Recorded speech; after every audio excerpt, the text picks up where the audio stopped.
Jelajahi cara baru mendapatkan informasi. Download Metro TV Extend sekarang.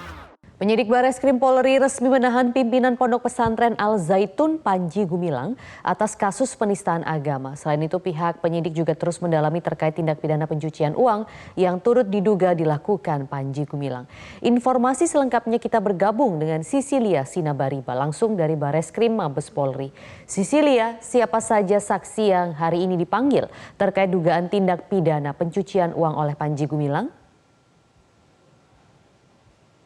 Ya, Maria, seharusnya pada pekan ini ada 6 orang dari Yayasan Pesantren Indonesia yang harusnya memenuhi panggilan oleh pihak dari penyidik Direktorat Tindak Pidana Ekonomi Khusus Bareskrim Mabes Polri.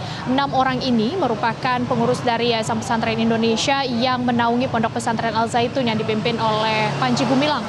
Termasuk 2 diantaranya merupakan anak dari Panji Gumilang yang merupakan ketua pengurus dari YPI berinisial IP dan juga satu lagi berinisial APU yang merupakan sekretaris pengurus dari YPI.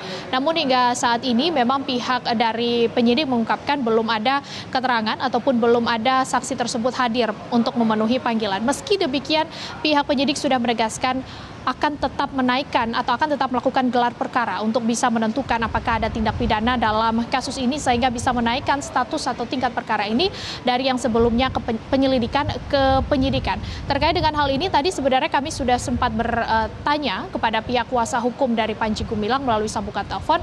Pihak kuasa hukum menghormati keputusan yang akan diambil oleh pihak penyidik tersebut namun berharap tetap mengikuti mekanisme yang ada yakni untuk menunggu kehadiran dari saksi-saksi termasuk dari 2 anak Panji Gumilang.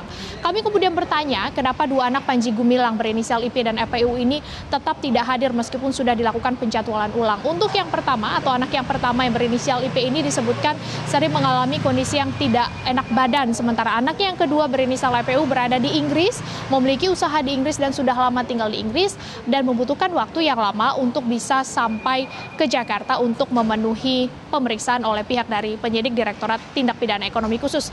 Meskipun demikian, gelar perkara disebut akan tetap dilakukan pada pekan ini meskipun tadi ketika kami sempat bertemu dengan Direktur dari Ditpideksus Wisnu Hermawan enggan menyebutkan kapan gelar perkara akan dilakukan terkait dengan dugaan tindak pidana pencucian uang ini.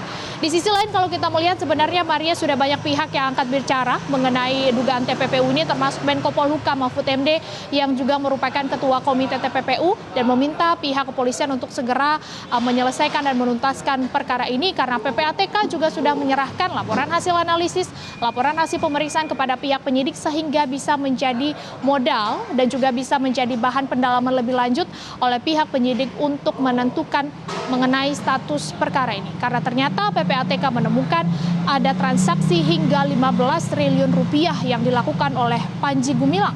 Pihak penyidik juga pihak kepolisian dalam hal ini Bareskrim Mabes Polri juga ternyata menemukan ada dugaan transaksi lainnya yang dilakukan oleh Panji Gumilang mulai dari dugaan korupsi bantuan operasional sekolah, dugaan penggelapan dana hingga penyalahgunaan dana zakat di Pondok Pesantren Al Zaitun. Maria. Sisilia, lalu bagaimana dengan perkembangan penahanan Panji Gumilang? Apa informasi terbaru dari Bareskrim? Sampai saat ini, Maria dan juga pemirsa, Panji Gumilang masih tetap ditahan di rutan Bareskrim Mabes Polri seperti yang sudah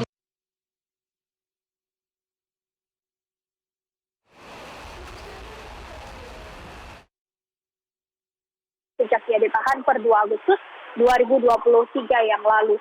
Saat tadi pihak kuasa hukum mengungkapkan Panji Gumilang masih terus menjalani pemeriksaan intensif dari pihak penyidik untuk menggali lebih lanjut mengenai kasus penistaan agama. Ini artinya ada 2 kasus sebenarnya yang sedang didalami oleh pihak Bareskrim Mabes Polri, yakni yang pertama penodaan agama yang sudah ditetapkan tersangkanya yakni Panji Gumilang ditangani oleh Direktorat Tindak Pidana Umum dan juga tadi yang sudah saya jelaskan sebelumnya terkait dengan TPPU. Ini ditangani oleh Direktorat Tindak Pidana Ekonomi Khusus. Nah, khusus untuk penodaan agama ini karena Panji Gumilang sudah ditetapkan sebagai tersangka, maka pemeriksaan lebih lanjut terus dilakukan oleh pihak dari penyidik Direktorat Tindak Pidana Umum. Karena ternyata ada pasal berlapis yang juga disangkakan kepada Panji Gumilang, mulai dari penyebaran berita bohong, kemudian ujaran kebencian hingga penodaan agama.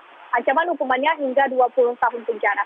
Terkait dengan hal ini juga kuasa hukum tadi juga mengungkapkan sudah mengajukan penangguhan penahanan dan sampai pagi ini masih dalam tahap pembahasan, artinya belum ada keputusan yang diserahkan oleh pihak penyidik kepada pihak kuasa hukum apakah penangguhan penahanan ini dikabulkan atau tidak. Selain karena usia atau faktor usia yang menjadi alasan pengajuan penangguhan penahanan, kuasa hukum tadi menyatakan bahwa penangguhan penahanan ini juga dilakukan karena Pondok Pesantren Al Zaitun disebut masih membutuhkan Panji Gumilang untuk memimpin pondok pesantren itu dan untuk memastikan agar pondok pesantren ini tetap berjalan dengan normal karena disebutkan ada ratusan santri yang menunggu Panji Gumilang. Nah, kita akan melihat nanti bagaimana perkembangan kasusnya, Maria, baik itu untuk penodaan agama maupun untuk dugaan tindak pidana pencucian uang. Kembali ke Anda. Baik, kita akan tunggu perkembangan kasusnya hari ini. Sisilia Sinabaribah, terima kasih untuk informasi Anda langsung dari Bareskrim Polri. Cara mudah mendapatkan informasi dengan satu sentuhan jari. Download Metro TV Extend.